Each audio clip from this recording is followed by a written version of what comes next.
ময়মনসিংহের 11টি আসনের মধ্যে 8টিতেই বিএনপির প্রার্থীরা জিতেছেন। বাকি 3টির 2টিতে জামায়াত জোট এবং একটিতে স্বতন্ত্র প্রার্থী জয়ী হয়েছেন। বিস্তারিত জানাতে রিটার্নিং কর্মকর্তার কার্যালয় থেকে যুক্ত হচ্ছেন ময়মনসিংহ প্রতিনিধি আসাদুজ্জামান সুমন।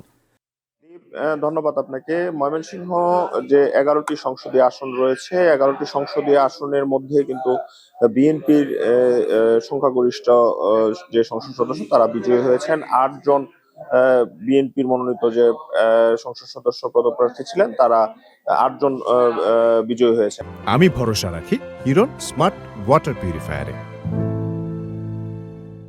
স্বতন্ত্র প্রার্থী বিজয়ী হয়েছেন 1 জন এবং জামাত ইসলামীর সমর্থিত 1 জন বিজয়ী হয়েছেন এবং 11 দলীয় জোট সমর্থিত 1 জন বিজয়ী হয়েছেন। আমি এখন রয়েছি ময়মনসিংহ রিটার্নিং কর্মকর্তার কার্যালয়ে। কিছুক্ষণ আগে যে রিটার্নিং কর্মকর্তা এবং জেলা প্রশাসক সাইফুর রহমান তিনি এই 11টি আসনের ফলাফল ঘোষণা করেছেন। আমি যদি একটু মোটা থেকে বলতে চাই যে ময়মনসিংহ যে 11টি আসনে নির্বাচন হয়েছে তার মধ্যে ময়মনসিংহ 1 যে আসন হালুয়াঘাট, সেখানে স্বতন্ত্র প্রার্থী সালমান ওমর রুবেল বিজয়ী হয়েছেন ঘোড়া প্রতীকে।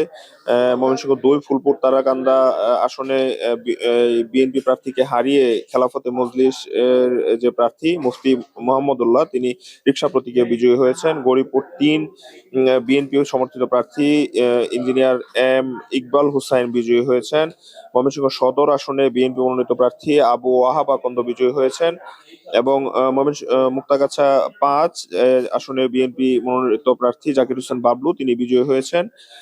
ময়মনসিংহ এই 8 ফুলবাড়িয়া আসনে বিএনপির মনোনীত প্রার্থীকে হারিয়ে জামাত সমর্থিত প্রার্থী মাওলানা কামরুল হাসান মিলন তিনি দাঁড়িপাল্লা প্রতীকে নির্বাচন করে বিজয়ী হয়েছেন। ময়মনসিংহ ত্রিশালের যে আসনটি রয়েছে যে বিএনপি প্রার্থীকে হারিয়ে বিএনপি প্রার্থী এখানে বিজয়ী হয়েছেন। তার নিকটতম প্রতিদ্বন্দ্বী ছিলেন দাঁড়িপাল্লার আসুজ্জামান সোহেল।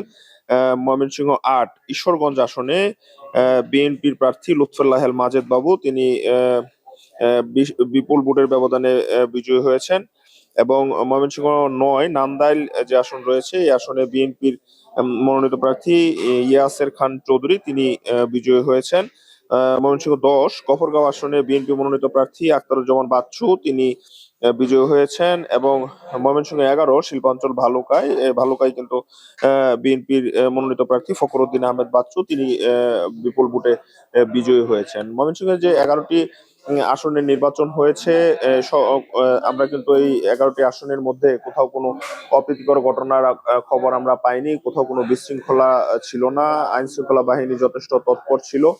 তারা কিন্তু এই যে ত্রয়োদশ জাতীয় সংসদ নির্বাচন এবং গণভোট সেটি একটি উৎসবমুখর পরিবেশে অনুষ্ঠিত করেছে। আর এই যে যারা বিজয়ী হয়েছেন তাদের কাছে যারা সাধারণ মানুষ রয়েছে তারা প্রত্যাশা করছেন যে এলাকার উন্নয়নে কাজ করবেন, এলাকাবাসীর সুখে দুঃখে পাশে থাকবেন এবং তাদের হাত ধরে তাদের যে নির্বাচনী এলাকা সেই নির্বাচনী এলাকার রাস্তাঘাট, ব্রিজ, কালভার্ট, শিক্ষা ব্যবস্থা, স্বাস্থ্য ব্যবস্থা এসবের উন্নয়ন করবে, এমনটি কিন্তু ময়মনসিংহের সাধারণ মানুষ যারা তারা প্রত্যাশা করছেন। আমরা দেখেছি যে এই যে এই ফলাফল ঘোষণার পর থেকে বিচ্ছিন্নভাবে যারা বিজয়ী হয়েছেন তাদের নেতা কর্মী সমর্থক যারা রয়েছেন তারা কিন্তু বিজয় মিছিল করছেন, মিষ্টি বিতরণ করছেন।